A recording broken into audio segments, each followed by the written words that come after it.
katika ibada ya leo ya utembeleo. Amina.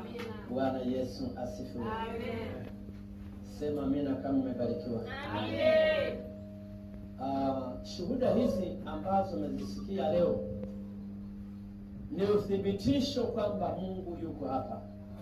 Ni uthibitisho kwamba tunachokiomba Mungu anafanya, Mungu anatenda. Walikuwa wametuma roho za ajali, ikamkosa mama, ikaenda kwa mtoto, lakini bado Mungu hakumwacha yule mtoto angamie ndani ya gari yake. Amina. Kwa hiyo Mungu yule yule aliyemuokoa yule binti na roho ya ajali, na wewe ajali hazitakuwa fungu lako katika jina la Yesu. Ajali haitakuwa fungu lako kwa jina la Yesu. Kifaa chochote wanachotuma wao kuleta uharibifu, iwe ni ndege wa kichawi, iwe ni mkuki wa kichawi, iwe ni nyoka wa kichawi, awe ni buni wa kichawi, watateketea angani katika jina la Yesu.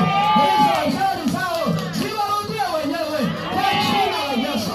Kila mshale wa uovu ambao umepangiliwa dhidi ya afya yako, dhidi ya uzao wako, dhidi ya watoto wako, dhidi ya ndoa yako, dhidi ya huduma yako, irudi kwa yule aliyetuma mara 7. Sema kila mshale wa adui urudi ukatokea kwa jina la Yesu.